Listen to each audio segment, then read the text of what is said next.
Nama Shreshtam Manamapi Asachiputram Atra Surupam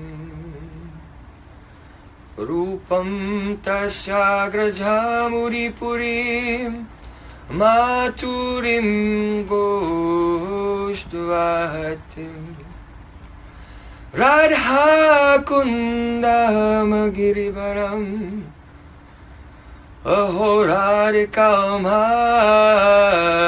Harvasam Rapto Yasya Pratita Kripaya Sri Guru Tam Natosmi Anandalilamaya Vigrahaya Hemabhadyavyatchavi Sundaraya Tasmai Mahaprema Rasapradaya Chaitanya Chandraya Namo Namaste Chaitanya Chandraya Namo Namaste Chaitanya Chandraya Namo Namaste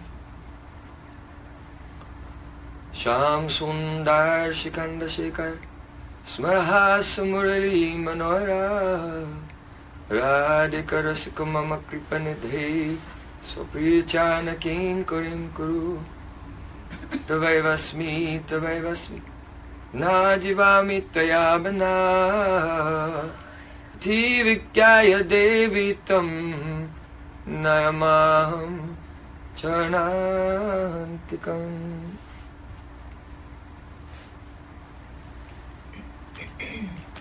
First of all, I offer my heart like so many flower petals, thousands and thousands of times, at the feet of my Holy Master, my spiritual Guru.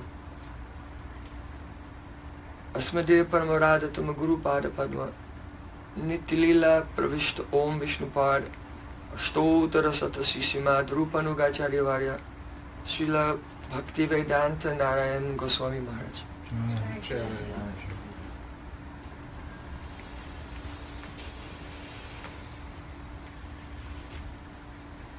All eternal, transcendental realities are beyond the jurisdiction of our sensory perception, beyond the jurisdiction of our mental and intellectual thinking capacity.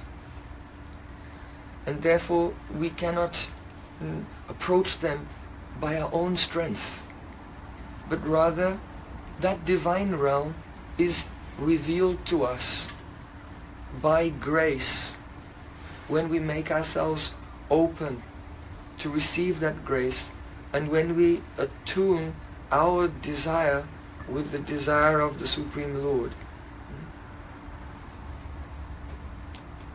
Therefore, it's very important.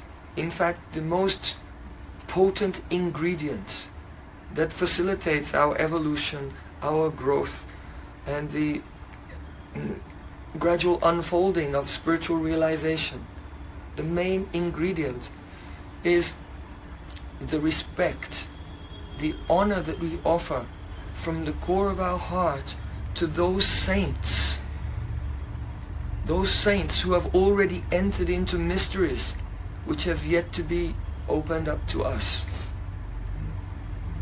So before speaking, I offer my respect to my spiritual master, and not only to him, but also I bow down to my Guru's Guru, to Srila Prabhupada, and to his Guru and his Guru, and the unbroken chain of spiritual masters through which the grace, divine grace, descends to this very day. And that unbroken chain of spiritual masters goes back thousands of years to the time when Sri Krishna himself incarnated into this plane. And so through that channel, through that chain of spiritual masters, we receive a perfect, faultless, completely reliable, transcendental knowledge, and a process by which we can follow and gradually purify our consciousness and have a direct experience of transcendence.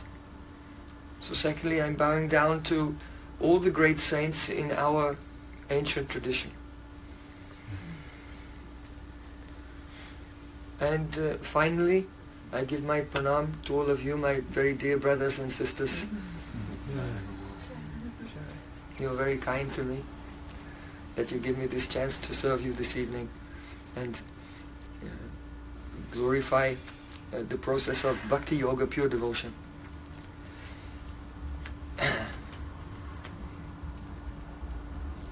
Where to begin?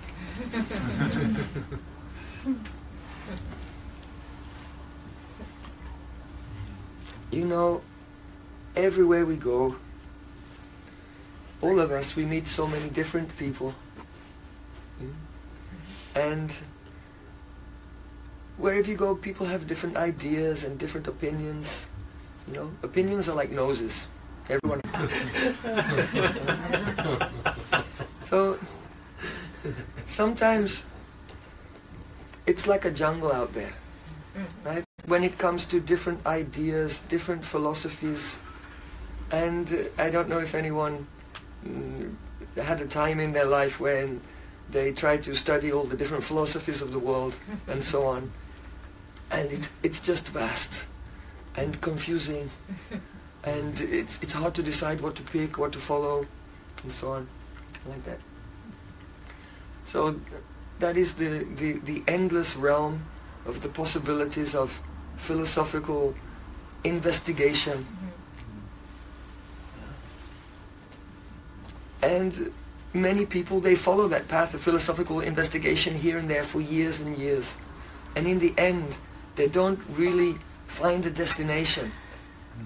They become jaded, they become bitter, they become cynical. And they finally just say, well, nobody knows. Right? Or we get into some kind of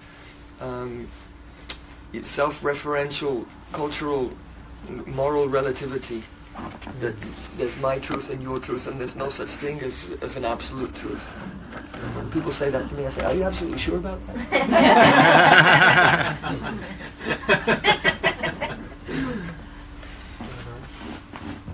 Then they immediately realize how it's that kind of moral and cultural relativity is a foolish idea, because we're all born, we all die, and that's out of our control. So there is a reality, a mind-independent reality out there, and we want to know what that is. Okay, so now everyone's heard of the Bhagavad Gita? Yeah. If you haven't, raise your hand, and I'll speak a little introduction. Okay, so you all know the Bhagavad Gita in the original language.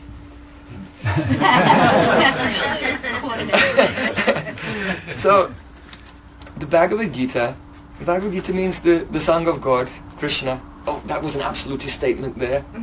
Did someone say Krishna's God? Alas, alas. So, but what I want to say is just suspend disbelief for a few moments and just entertain the possibility that this ancient text, Bhagavad Gita, actually was spoken by the Supreme Consciousness, from whom everything has emanated, in whom everything exists, who is omniscient, omnipresent, omnipotent, who is within us, within the heart of everyone, and who is our source. Just entertain that possibility just for a few moments, suspend disbelief, and just imagine that if such a supreme, unlimited, conscious being were to exist, if he were to write a book, it would be pretty good. Right? It would be good. That would be a great book. Right? So that's the Bhagavad Gita.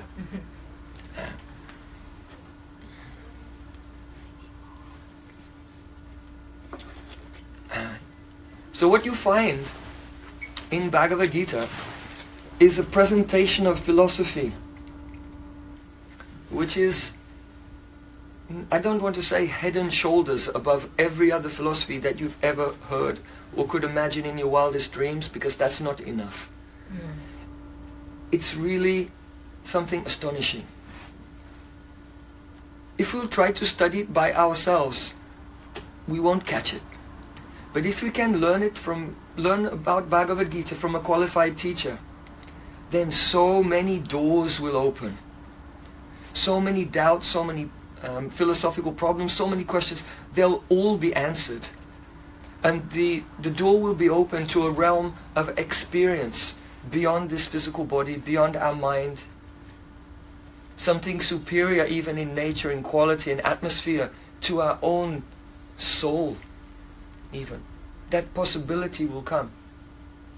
So let's have a look at a few words of Bhagavad Gita. It's actually 700 verses of Sanskrit poetry.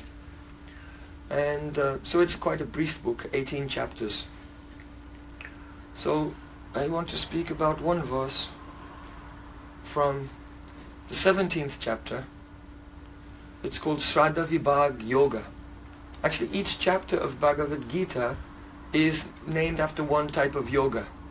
Like Jnana Yoga, the yoga of philosophical discrimination, Karma Yoga, the yoga of discharging our everyday duties, our karmas of life, but in such a way that it's purifying, it's edifying, it's nourishing for us, and we make spiritual advancement.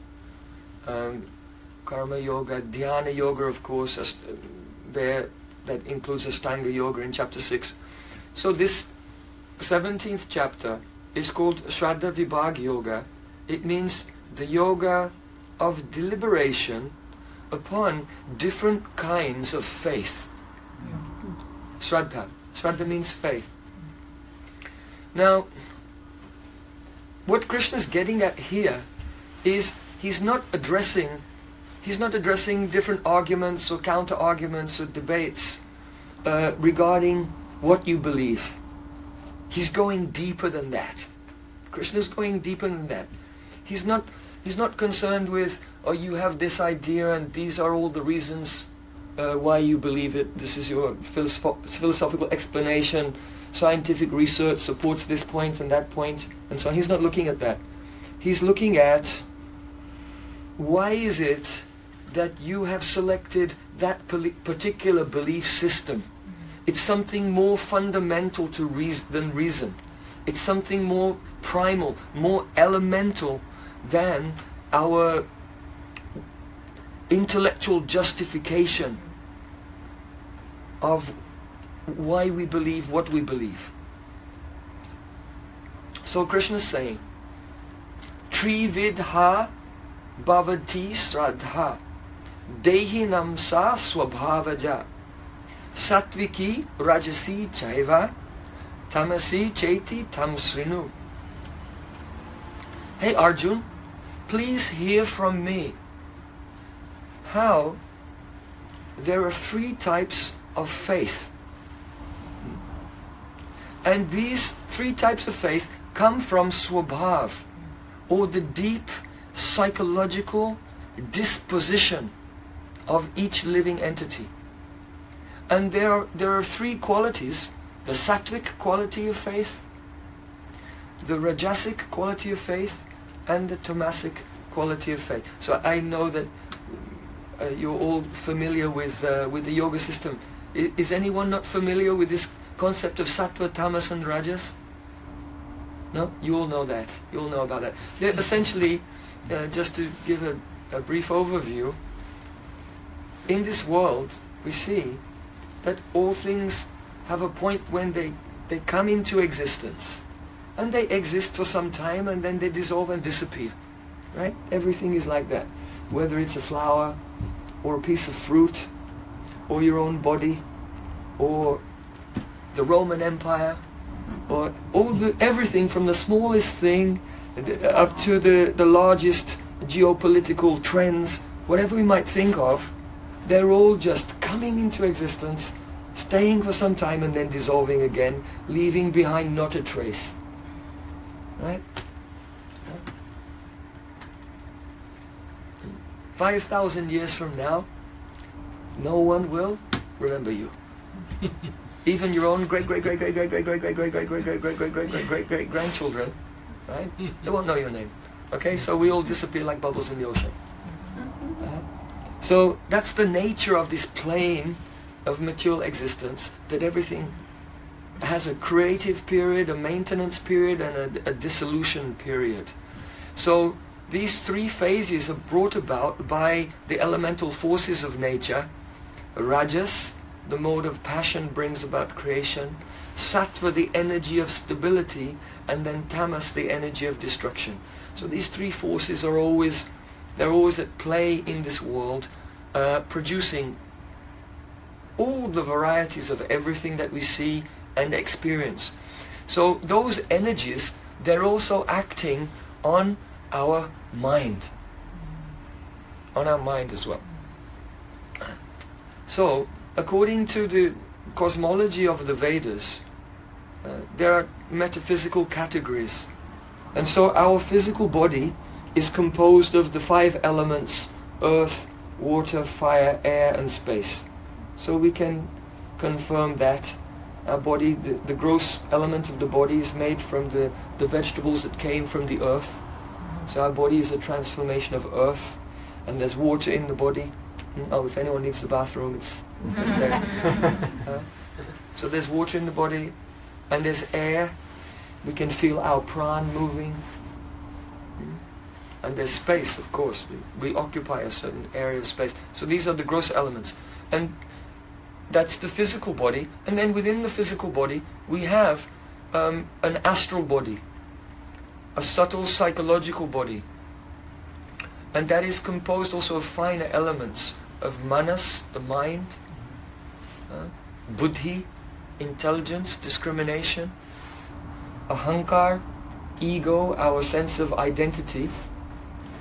And then the last element is called chitta. It's a kind of neutral element, which is the source of the others. So all these subtle psychological elements compose our astral body or our psychological body. And when this mechanical, physical body wears out, as it inevitably will, then it doesn't function anymore, and then the soul travels and takes another body in accordance with the laws of karma. But the subtle body, the psychological body, goes with it. That doesn't die. So the same subtle body, the same astral body or psychological body that you had thousands and thousands of lifetimes ago, you have that same psychological body now. Yeah. So sometimes people think that when they die they'll automatically go to heaven or whatever it is. Like, no, you'll be just the same. You'll be exactly the same. Right? Like Groundhog Day. Yeah, like Groundhog Day. Exactly. Like that. That's why it's really important that we have to transform, we have to undergo self-transformation, because there are no free gifts. It's not going to happen automatically with death. So Krishna is saying here that there are 3 kinds of faith. Sattvic, those whose astral body is more influenced by the energy of stability. And you can see how much of that sattva you have in you by your equanimity, by how much you can maintain your equilibrium amidst the slings and arrows of outrageous fortune. Right? So life throws a lot of curveballs at us, and if we just take it on the chin and smile, then this is a sign that we have some sattva is there in the astrological body, in the astral body. And if we become kind of angry, upset, hysterical, neurotic, like that, it means there's more rajas there. And if we go, oh no, and become depressed and hit the bottle, like that means the tamas is there. You see? So the way we respond, the way that we react, that actually is symptomatic of the degrees of each of these energies which are acting on our astral body or on the psychological body. So the fact of the matter is that though each person says, well, I believe this philosophy, I believe in God, or I don't believe in God, or I believe in pantheism or panentheism or atheism, there are unlimited different takes on reality. But the reason people believe different ideas is actually not because of the philosophical reasoning. It's because they're actually predisposed to that vision of life, because it justifies what they want.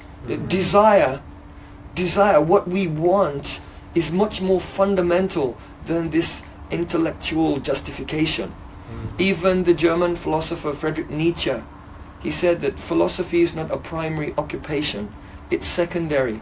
It's just like a person who does something. Let's say someone commits a crime or something, and then they think, oh, what should I do? I'm going to be in trouble now. I need an advocate.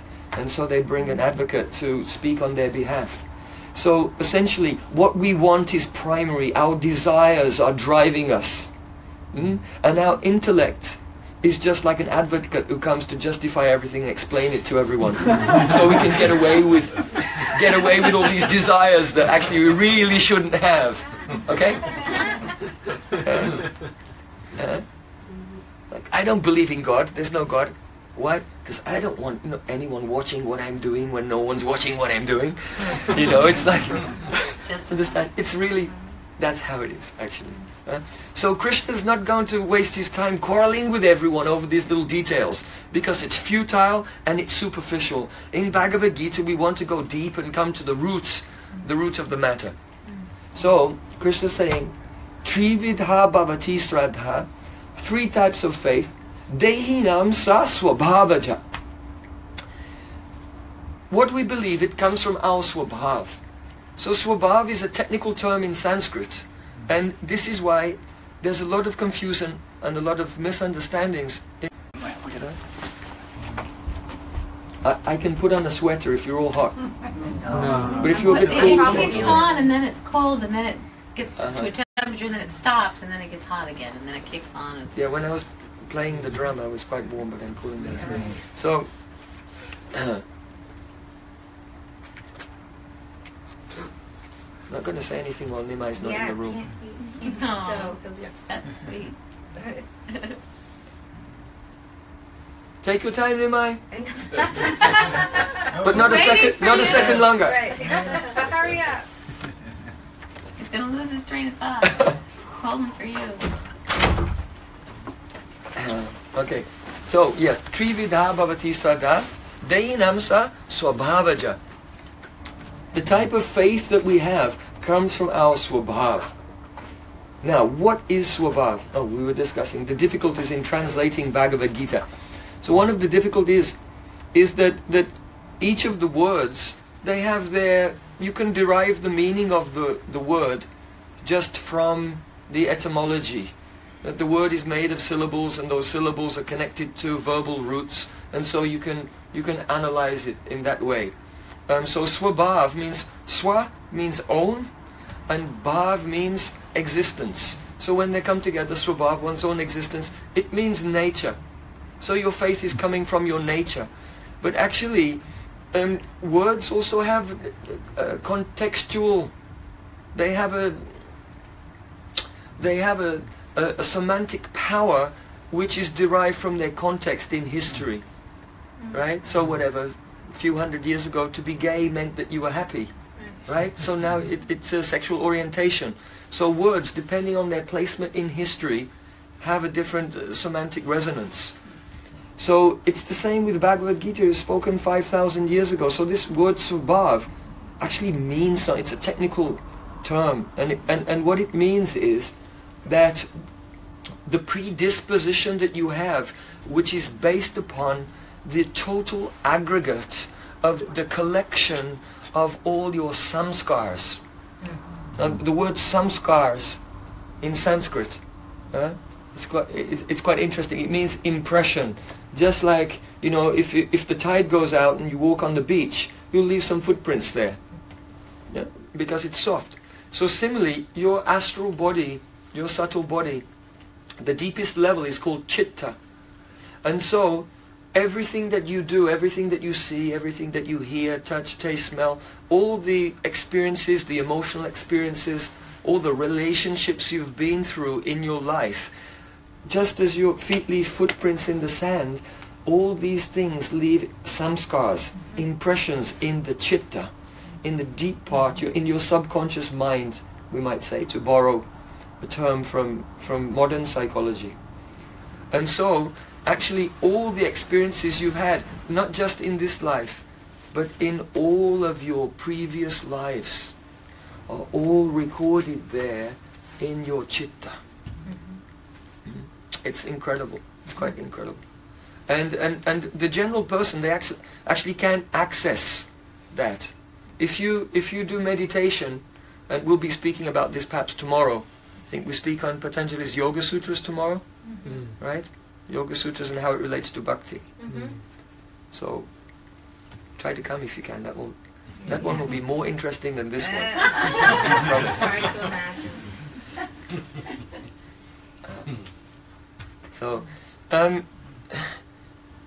So if a person actually comes into that stage of what is called sampragyata samadhi, or the first level of trance, you can actually turn your consciousness inside and you can look into your chitta and you can see all the samskars.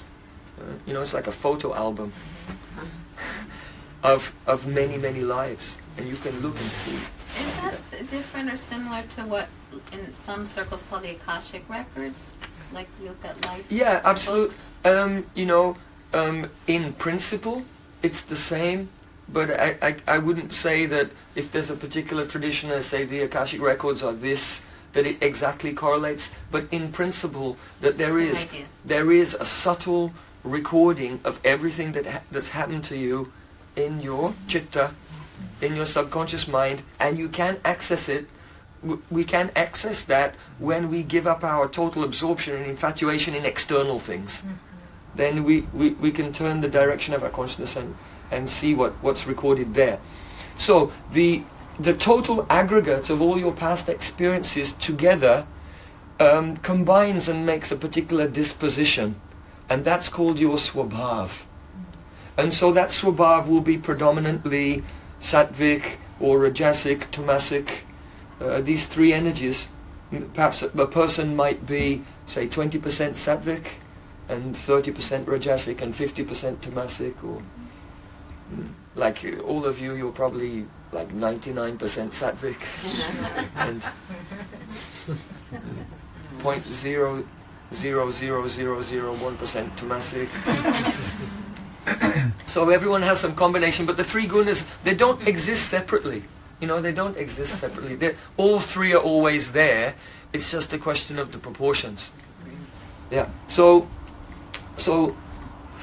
see, Krishna actually elaborates. Most of the themes of the Bhagavad Gita, they're presented briefly in Gita, but Sri Krishna elaborates upon them in the Srimad Bhagavatam in the 11th canto.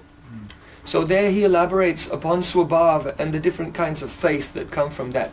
And he says, Sattvika Adhyatmiki Sradha, Karma Sradha tu Radhasi, Tamasa Dharme, Ya Sradha, Matsevayam tu Nirguna. And the meaning is this, that if a person's subconscious mind has lots of tamasic impressions, that is, impressions of intoxication, impressions of violence, impressions of anger, impressions of conflict, hatred, all of these things, then that person, they will believe in things which are called adharma. Dharma is the real path, the path of truth, the path of light that leads to enlightenment. That's called dharma. And they'll just automatically and naturally believe in any lifestyle or any practice which is actually against dharma. For example, they'll believe, like, it doesn't matter if they're atheist or a theist. If a person believes in God, but they think, well, eating meat is fine. God really doesn't mind that I take this creature with eyes and ears and with a family and everything, and just kill him and eat him. And the person will, well, that eating meat is fine. They won't see that. And they'll really, really believe that it's okay. Why is that? And they'll have so many justifications for that. But deep down, the real reason is that their swabhav, in their subconscious mind, in their subtle body, they have a collection of tamasic samskars, impressions from their previous life, that dictates that they don't recognize the sanctity of the life of other creatures. You understand? So it's not whether you're a Christian or a Muslim or a Hindu or anything like that. You believe because of this tamasic impressions. So Krishna said, when tamas is there, then your shraddha, your faith, is kind of dark and against dharma.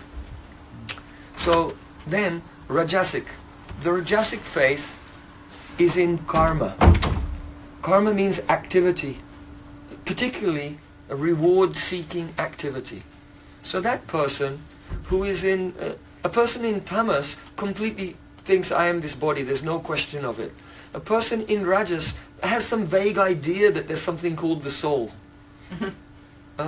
But that is, they're very much identifying with the body, and so they say, I have a soul, right? Which is completely backwards, because you don't have a soul. You are a soul, you have a body. Right? So when a person is in rajas, they see the situation of the world and they believe in karma. That I have to act to manipulate my environment and attain a better situation for myself and for everyone else. Or at least just for myself. Others can, whatever, take a hike. But that person, they may be altruistic in nature, or they may be selfish in nature. But the fact that that rajasic energy is there in their astral body makes them think that the answer to problems lies in activity, doing things, adjusting things, trying to make a better situation.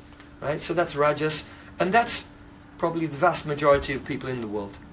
Like that. Let's improve everything through some kind of political adjustments or so on. So then the person whose faith is sattvic yadhyatmiki sraddha, who has sattva in their consciousness, then their sraddha is called adhyatmiki. Adhyatmiki means that it's related to the existence of the soul.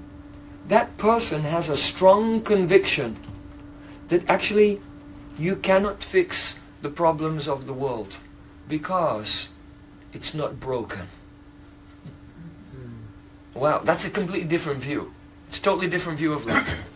The world isn't broken. The Vedas say, Om Purnam Madaha Punamidam Purnat Purnamudachyate Purnasya Punamadaya Purnameva Vasishyate, which essentially means that everything's perfect. Everything's okay. It's our vision which is distorted. You see? Because even the so-called dualities of good and bad, the suffering, the victories and the defeats, the successes and failures of life, they're actually the karmas of the living beings unfolding. Right? So each person has acted in a particular way, and reactions come for that. So there's a type of perfect cosmic justice which pervades all existence, and so the entire universe is like a very precisely orchestrated symphony of perfection. So it doesn't need to be fixed. What needs to be fixed is our vision, that we're not seeing that. We're not seeing that perfection. Right? So when we have faith in purifying my there's nothing wrong with the world, there's something wrong with me. I have to transform, I have to grow myself and develop that enlightened vision, and then I'll be able to do something good in the world by helping others develop that enlightened vision. And that's the answer. There is no other answer. Nothing else will work. Yeah? So that Shraddha is sattvic. Sattvic. So you can put your hand, I know he's an Ayurvedic doctor and everything, he knows this, but you can also put your hand on your own pulse. Take your own pulse and think for a moment, where is your Shraddha? Where is your vision? And it's not so important whether you're down there in tamas or a little bit up there in rajas, if you're up there in shraddha.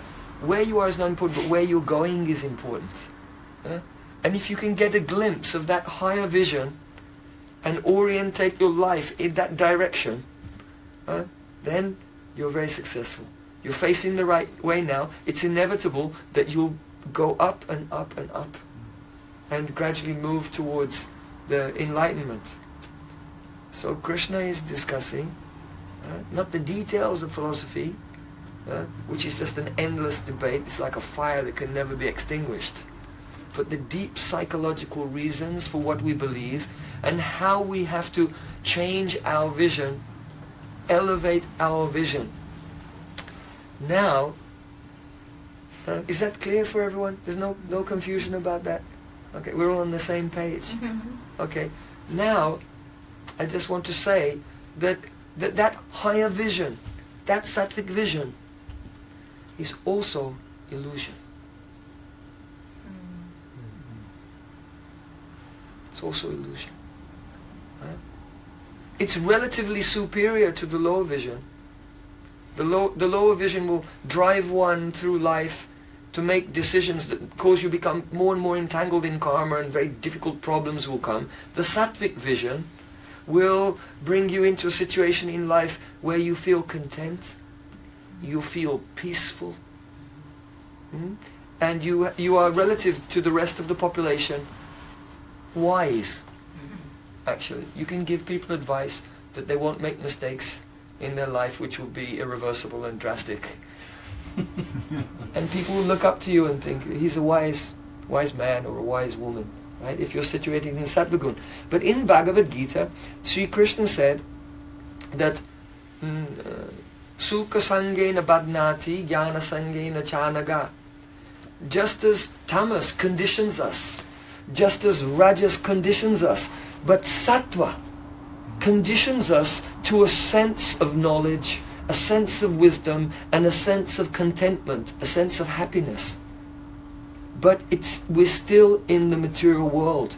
We still have not transcended. Now, one of the interesting features of Sattva Gun is, Krishna said, Sattvat sanjayate jnanam. Sattva Gun gives rise to knowledge. And here knowledge means the power to discriminate between matter and spirit. For example, some theologians, like Thomas Aquinas, he proposed that there are different kinds of souls. Right? So you have human souls and animal souls. They're two categories of soul. Why is it there's something blurred about the discrimination between matter and spirit? Once that vision, that power of discrimination between matter and spirit comes perfectly into focus, then we'll see that spirit is categorically different from matter.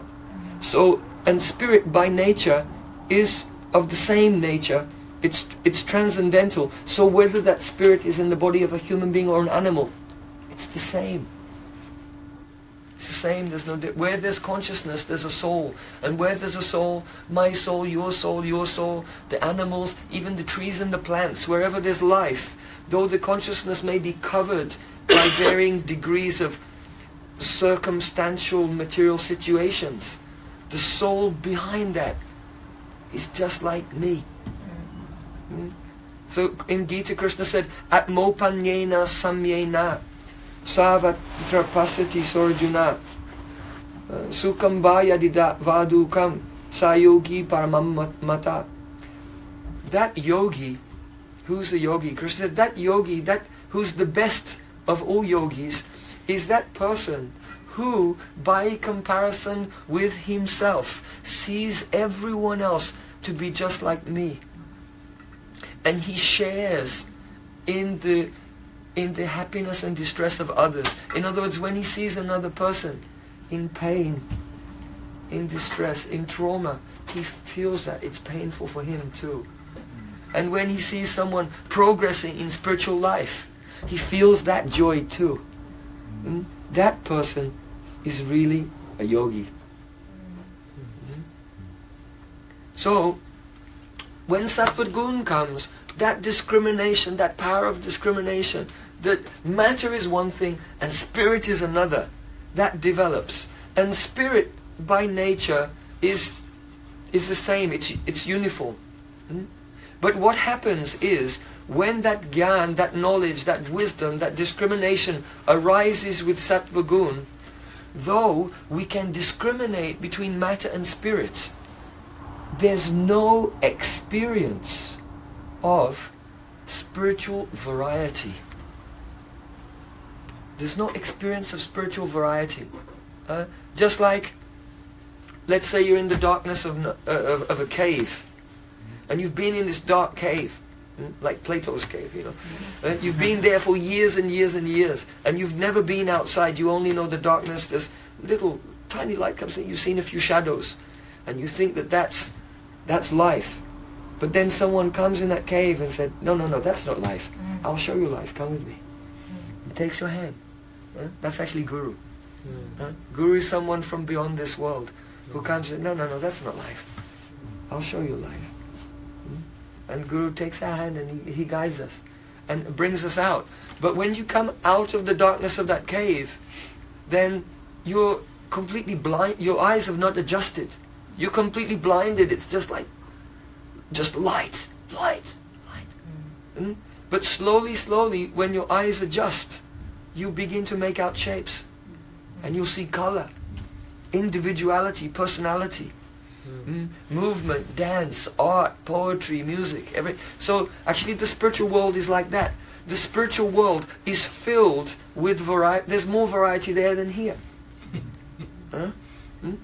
But for those who are going in that direction, as they're coming out of the darkness, tamasima jyotir gamaya, the Vedas say, come out of the darkness and go towards the light. When you first go in that direction, your first experiences will be just like the light, but without any variety. And if you stop there, and this is one of the tragedies, if you stop there, you actually you rob yourself of a much higher experience. And so there are many persons, transcendentalists, and especially from India and in different traditions like Buddhism, Jainism, Sikhism. There's definitely a great wisdom there, which is common to all of them, that bring you in the direction of the realization of that uniform, non-differentiated light, which is called in Sanskrit Brahman, Brahma Jyoti. But then many persons, they stop there. And this is one of the specialities of Bhakti Yoga, that though different types of yoga can bring you to that intermediate point, which is not this world but also not that world. Only Bhakti Yoga can take you beyond that into the realm of divine beauty and variegatedness, of divine transcendental personality. And so, actually, Nimai Chaitanya Prabhu, you all know him as Nimai Chaitanya, right? Yeah? Okay. So Nimai Chaitanya Prabhu, he was asking me today, he said, we meet so many people, I'm sure so many people come here, and they feel like, well, why do you need a guru? Isn't that like a dogmatic thing? That like, you have to have a guru? It's like, oh, why do I have to be dependent on someone else, a mediator, something like that? And they might think it's dogmatic or oppressive, and but that's also not really a philosophical point. It's because we desire to be independent, actually. And so we don't want to accept any philosophical position that makes us dependent on anything other than ourselves.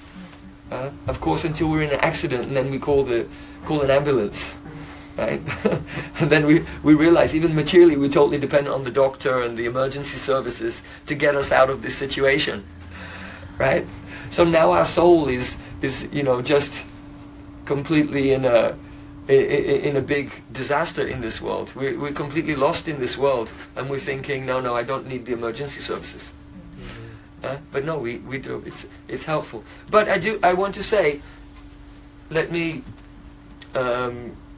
just soften that a little bit with a very beautiful point that has been expressed by Srila Jiva Goswami in a book called Bhakti Sandarbha.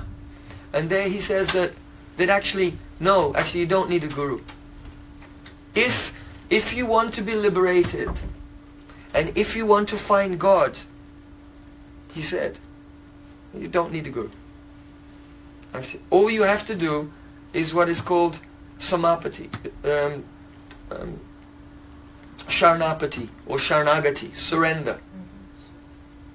He says categorically, if a person says, God, I don't know you, who you are, whatever, but you are my creator, you are my Lord, I am yours, I surrender to you, and a person really surrenders themselves to God, then at the end of this life God will accept them and take them to the spiritual world. They can be liberated. Right? It's okay, it's fine. So we have no argument with that. But the problem is this, that by and large, on the whole, we don't want to surrender to God. We don't. We're very independent. We have worldly desires, we have ego, we have pride, we have ambition, and that's contrary. You can't have a foot in two boats. You can't be attached to the world and also transcend the world as well. So though theoretically it's possible that a person can just say, God, I am yours, and surrender their life to God, it's extremely rare. And there's a further nuance to this situation, and that is, let's say that there are some persons who are really dedicated. Some person has a great inspiration and they really try to dedicate their life to God and they surrender, but they don't have a guru, right? Yes, they can go to the spiritual world, but the Vedas tell us something very important, and that is that the spiritual world is a big place, right? And it's full of variety. So when you when you transcend to the spiritual plane, there are so many dimensions that you can go to, that you may find yourself. It's just like, I just arrived here in USA, right? So the USA is a big place. It's not all the same, right? Detroit is not Santa Barbara. Right? Right? So even here, just in a material place, there are different atmospheres which have different qualities, different virtues, different attributes. So in the same way, the spiritual world is just not just some homogeneous blob. It's actually filled with more wonder and more variety than America. I'm sorry to say. Try to swallow that. Greater than America. Yeah. Yeah, it is. Yeah. So and so there are many dimensions there. And so what will happen if a person doesn't have a guru, just by praying to God, singing the name of God, whatever, in whatever language, they can go to what is considered qualitatively a lower region of the spiritual world, a lower region of Vaikuntha, it's called in Sanskrit. But there are higher and higher levels where the love for God, the intimacy with God, the relation with God becomes more and more intense and more nectarian, more ecstatic. And so if you want to attain those deeper, more profound levels of the spiritual world, then you will need a guru. So the Sanskrit word is called Vaishishta Lipsu. Vaishishta means a special destination. Vaishishta means something special. And Lipsu means a person who aspires. So a Vaishishta Lipsu means a person who aspires for a particular destination. So we find in the Vedic literature descriptions of different levels of the spiritual world. So there's the basic level, if you like, Vaikuntha 1.0. And their God is known as Lord Narayan. He's got a four-armed form. He's all powerful, and everyone prays to him and knows that he's God, and everything's great. There's no stress there. So that's why it's called Vaikuntha. Vaikuntha in Sanskrit means no stress. But then above that, there are other planes. So you may have heard, let's say, have you heard of Sitaram, Hanuman? Yeah. So it's very popular, Kirtan, Sitaram, Sitaram, and the Hanuman Chalisa, it's all popular now in the yoga studio, Kirtans and so on. So there's a plane where God is more human-like, and he's Ram, and he's Shakti, the female aspect of God is Sita, and Hanuman's there. Everyone knows Hanuman? Mm-hmm. Just looking if there are any pictures of Love Hanuman. Hanuman.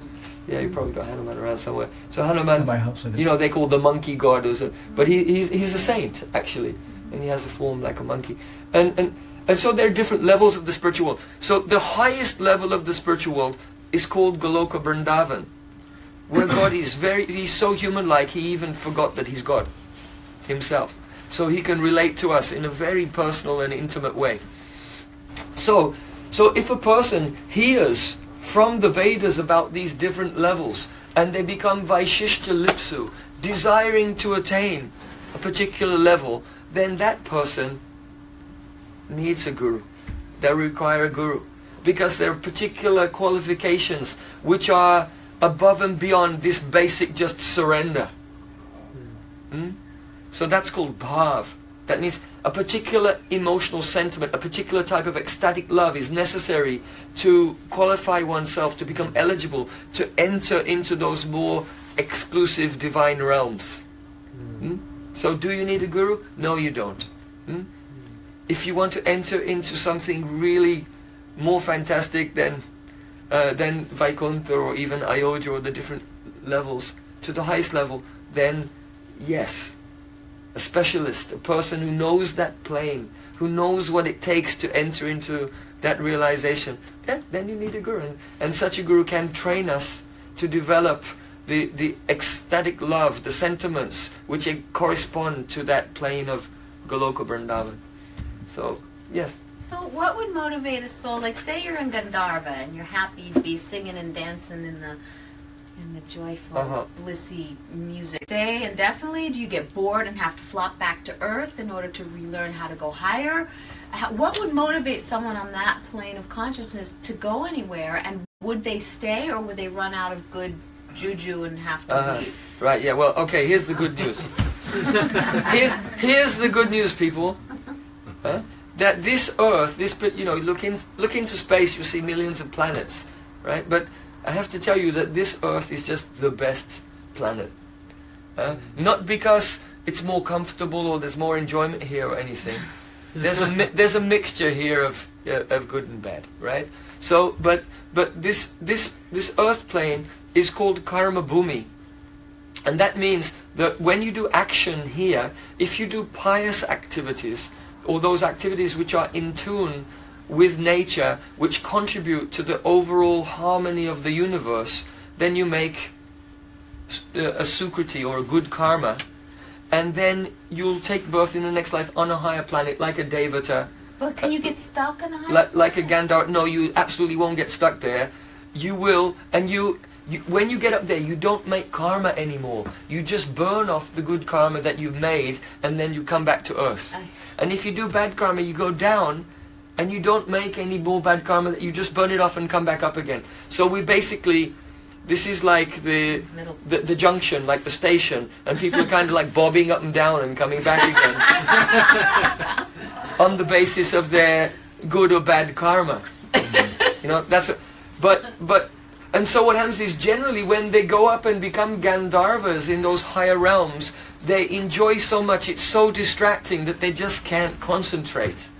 They can't concentrate on meditation and go Bhogaishwarya prasaktanam taya parta chetasam vyavasaya mika buddhiya samada navidhiyate. Krishna in Gita, he says that those persons who are attached to luxury and opulence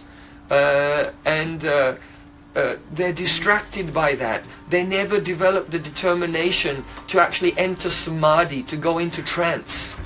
And it's that trance that gives us the vision of what's beyond this world. So where we are now, there's just the right amount of suffering and everything, and enjoyment, that we can see both and say, okay, I really have to focus, develop that samadhi, that trance, and transcend. So that's the good news. You're in the right place right now. I want to share with you one history. I think we have time. What's a good time to stop? 9 o'clock? 7 till 9? 9:30. 9:30, okay. So, huh? Okay. So, I want to share with you the history of which illustrates the importance of having a guru, a spiritual master. So, let's go back in time a little bit to the 11th century. There was a great spiritual teacher there. His name was Ramanujacharya. So Ramanujacharya,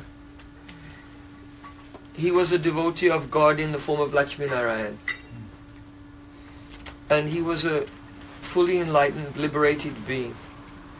And so he was staying in a place in South India called Sri Rangam. Has anyone been there? Sri Rangam? It's really beautiful. They call it Vaikuntha on earth. It's an island surrounded on all sides by the Kaveri river. And there's a big wall around the island, and there's a huge gate on several sides. There's, perhaps I think 4 entrances. And you go in and you come to one part of the town, and then there's another big wall and another huge gate, and you go through 7 gates until you finally come to the center, and there's the deity of Bhagavan, God, in the form of Ranganath.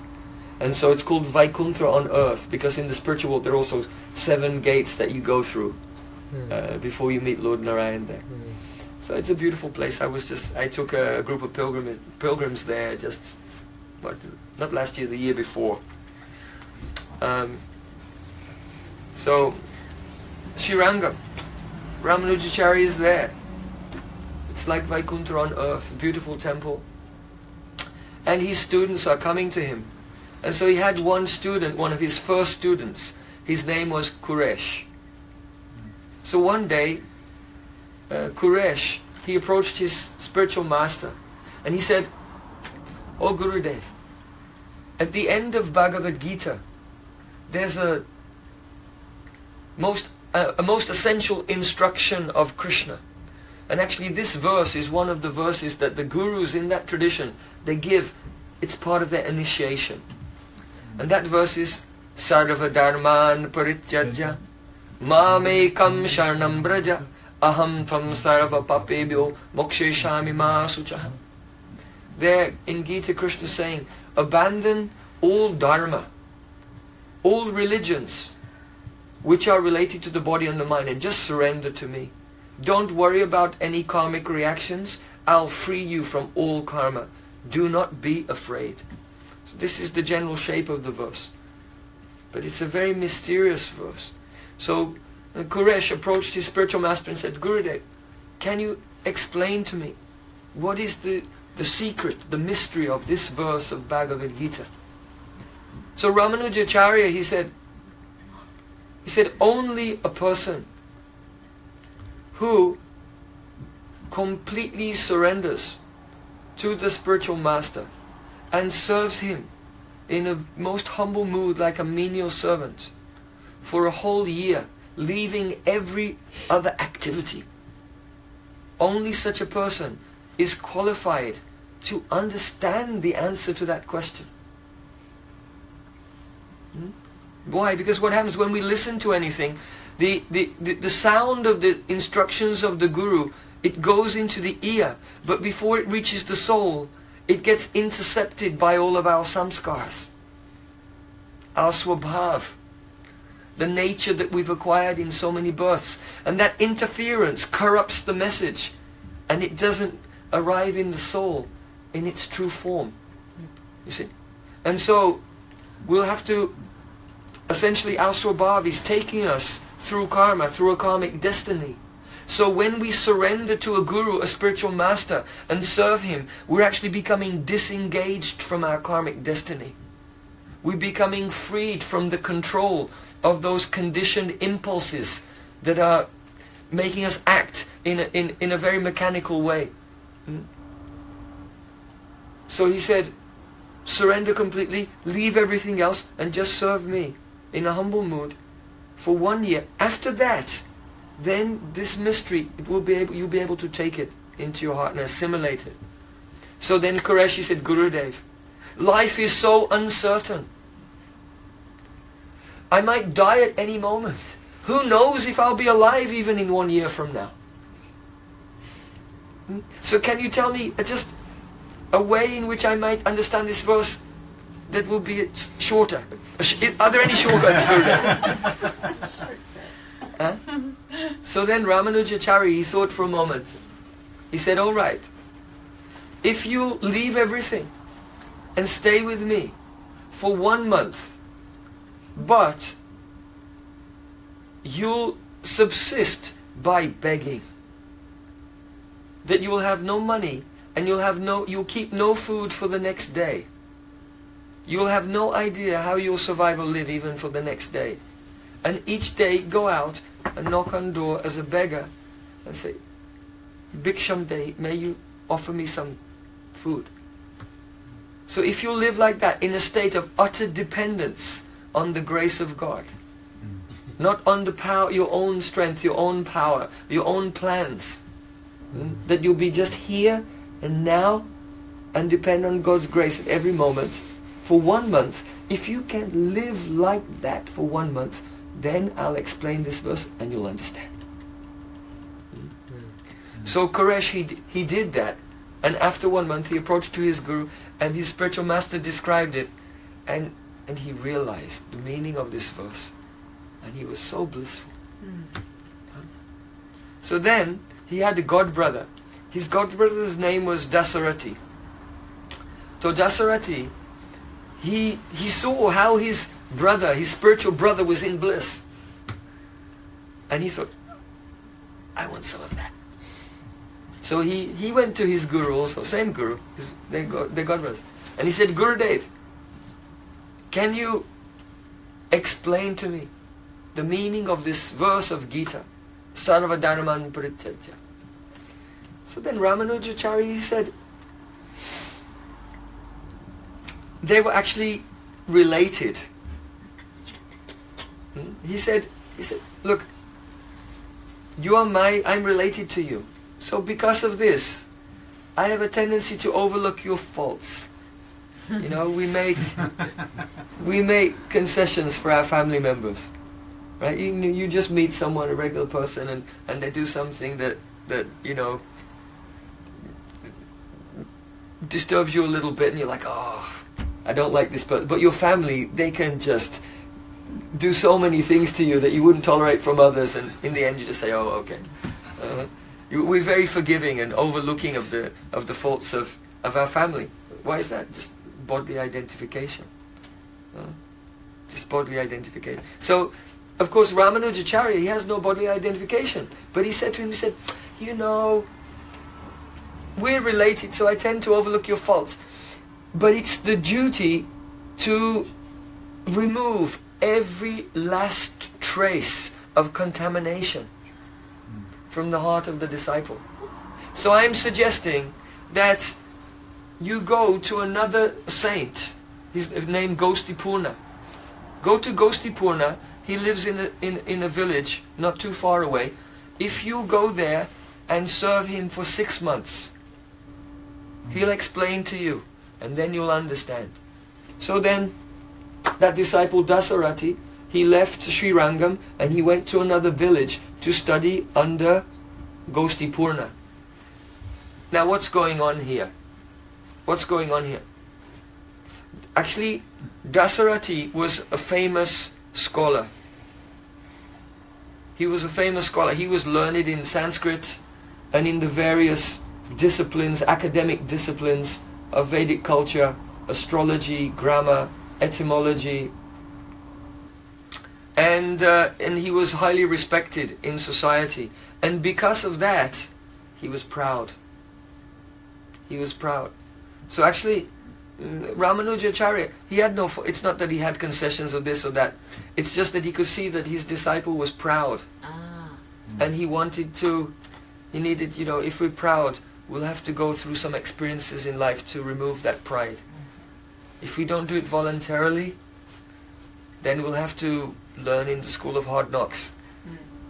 Some purification. We'll have to become, as I say, purified.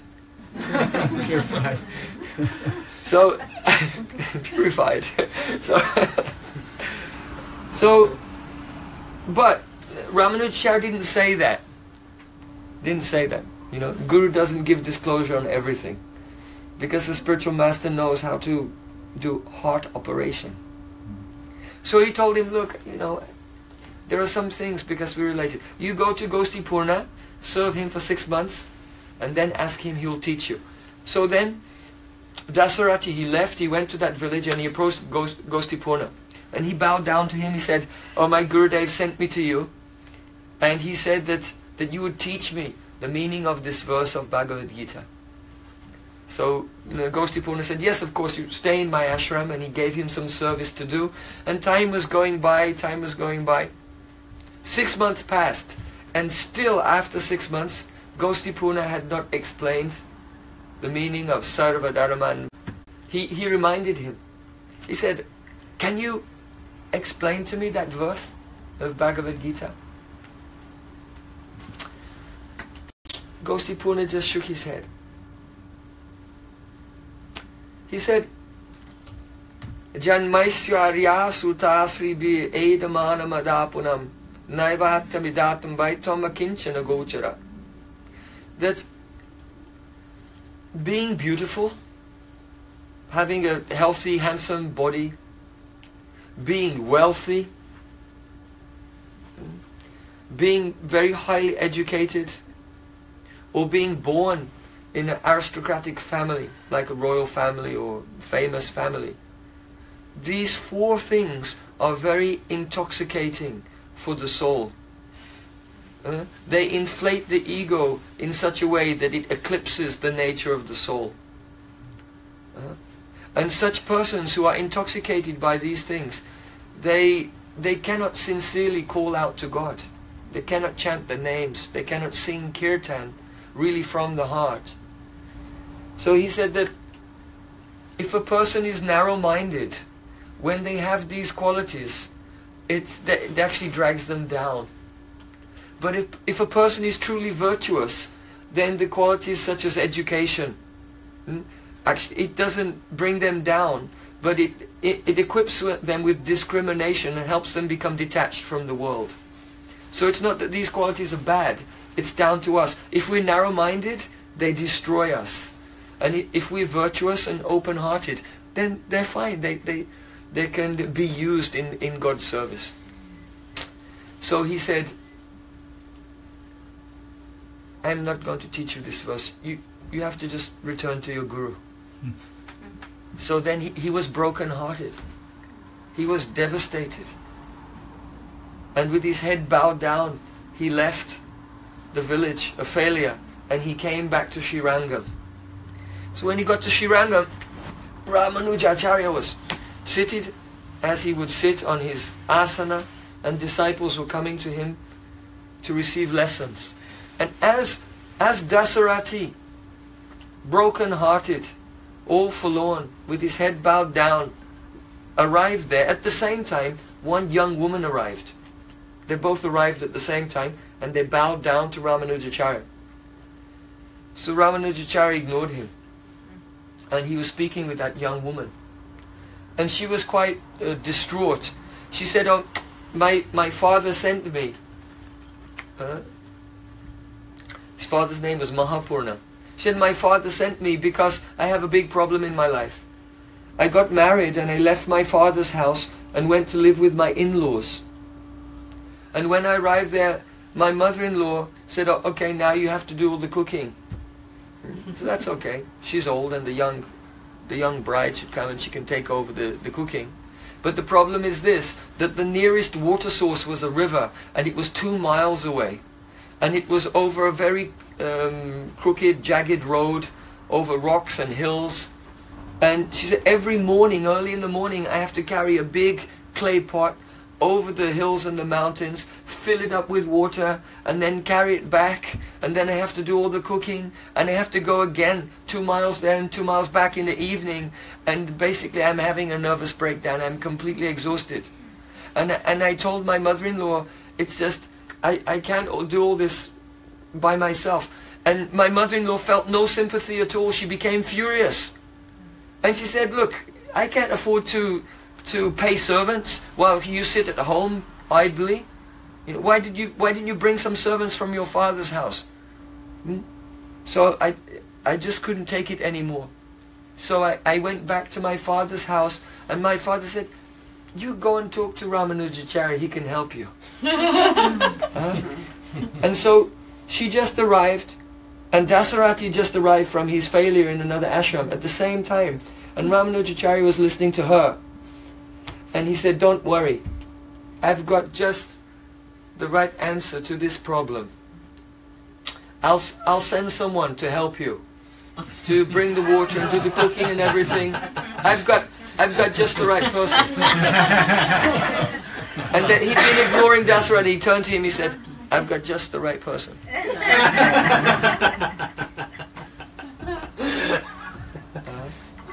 So you go with her and take care of fetching the water and the cooking and everything. So that was a surprise, because he thought he was coming back to the ashram where he lived, and he just arrived and now he had to go again. But the sincere disciple, even though they have difficulties, they have shortcomings, but they have faith, they have trust in their teacher, that following the instructions of their spiritual master, it will be the best thing for them. So then he, in good faith, he left with that young lady, and he went back to her village, and he began to do. Now, he's from a Brahmin family, very high caste family. They're priests, they're intellectuals, you know, and working in the kitchen as a cook. That's for the... So he was accepting socially a position far, far below his social status.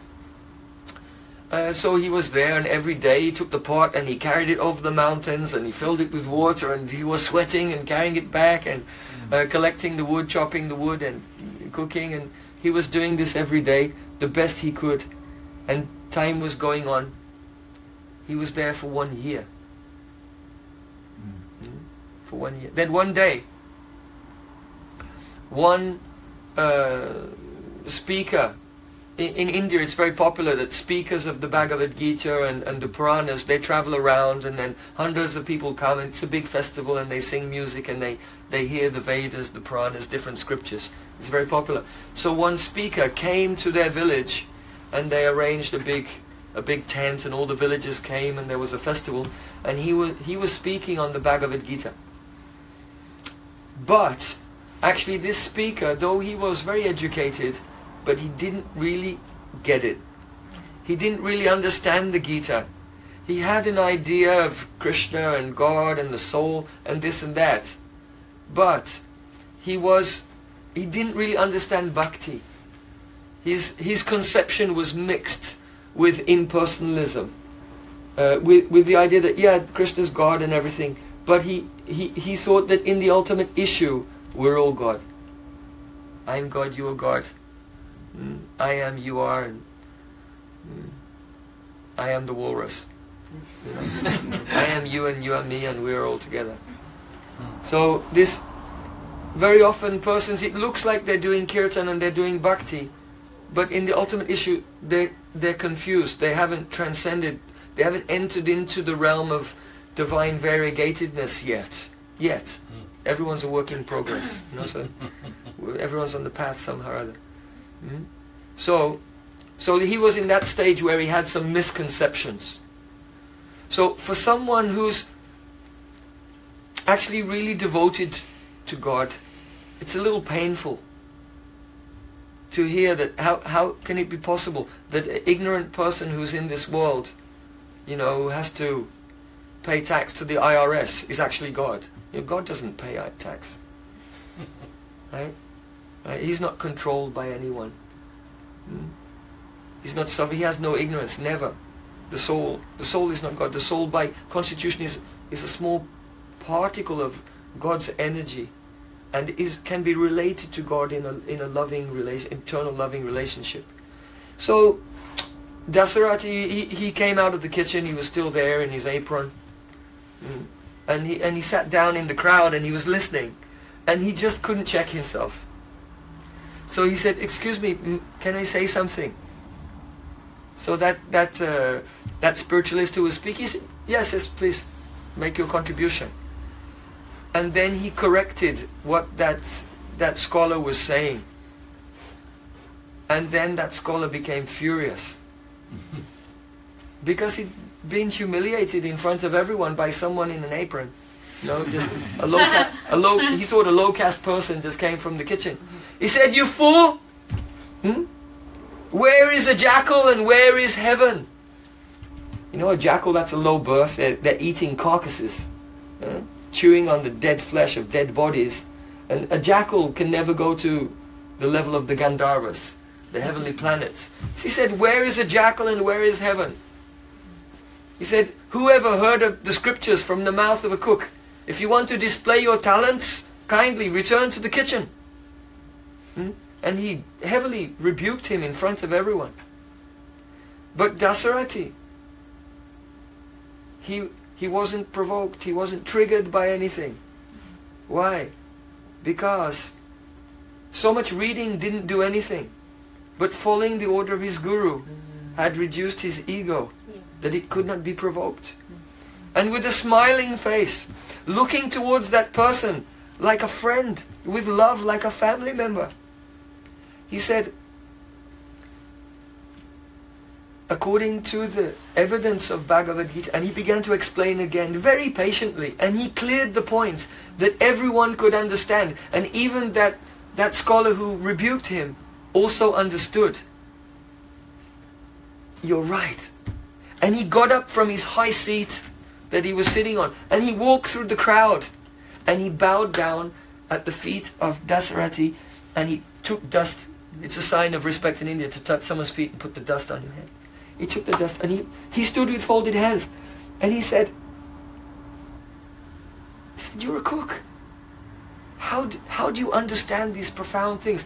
How do you have such a grasp of the Vedic scriptures?" Then he said, "Well, actually, my name is Dasarati." And there was a gasp from the crowd. Dasarati? He's working in the kitchen, because he was already a famous scholar, like professor. Right? He said, "What are you doing here in our village? Collecting water and chopping wood and cooking." He said, "Well, my guru sent me here, my spiritual master. And I have a firm faith that the instructions of the spiritual master, they're really for my good, and if I follow them, then I will progress in spiritual life and become successful in spiritual life." So that when they heard this, they were weeping. All the people were weeping. This is Guru Bhakti. If you want to know God, first have devotion for your Guru. The Upanishads say, "Yasha Devi Parabhakti Tata Devi Yata Guru Tasyaiti Katita Hyata Prakashanti Mahatmana." For one who is serving God and has love for God, but not less, he has love and devotion and dedication to his spiritual master. Only to that person are all the profound mysteries of the Vedas revealed within the core of his heart. So, by following his Guru's instructions and serving in a humble way, the things that he knew theoretically before were beginning to manifest as a reality, Vigyan, realization, in his heart while he was chopping the wood and carrying the water. So then he said, I'm following my Guru. So all the people there, they were so moved by his devotion that a whole group of villagers set out, and they went all the way to Srirangam. And they approached Ramanujacharya and they fell at his feet. And they said, "Your disciple Dasarati is in our village working away. but we know perhaps you sent him there for some reason. But now we see he's pure, he's humble, he's a Paramahamsa. So please invite him to come back and take his position in your ashram, serving there and teaching others. Ramanujacharya said, they said, look, we'll go, if you just give us the word, we'll go back there and we'll put him on a palanquin. And with kirtan and a festival, we'll carry him with great honor all the way from our village here. Just give us the instruction and we'll bring him here. Ramanujacharya said, no. I'm going to go there. I'll go there. And Ramanujacharya got up and with all the villagers, he personally walked to that village. He arrived there in the evening time. And he saw his very surrendered and dedicated disciple Dasarati coming over the hills with a big pot of water on his head, sweating. So then Dasarati saw his Gurudev and he put down the pot and he fell at the feet of his spiritual master. And Ramanujacharya said, now I'll explain to you the meaning of this verse, Sarva Dharman Parityajya Mamekam Sharanam. What it means to surrender to Krishna. And Ramanujacharya explained it to him. And he became enlightened. That means that as he was hearing the words of Krishna, he began to see Krishna in his heart. Understand? The instructions of the spiritual master are not data, information, but the actual vibration coming from the lips of a guru is Krishna himself in the form of sound. And when the disciple is very sincere and qualified, when he hears that, then he has a vision of God directly in his heart. So then Ramanujacharya, he changed the name of Dasarati because his perfection was precipitated by serving the devotees. He said, I'm changing your name to Vaishnav Das. Vaishnav Das Prabhu ki jai. I'm enlightened hearing that story. That's what Harikatha is about. It's about so you don't have to sweat carrying that pot over the hill. If you'll just listen very peacefully, you can feel it and you can go through that by the end of the experience. And so, do you need a guru? No. Surrender to God. Good luck. Good luck with that. But if you'd like to go to a very beautiful place where God becomes your intimate sweetheart and serenades you upon his flute, if you want to go, if you're a Vaishishthya Lipsu, you want a specific spiritual destination, then yes, a spiritual master is necessary. And we can understand why. Because it's that service and surrender to the spiritual master by which we can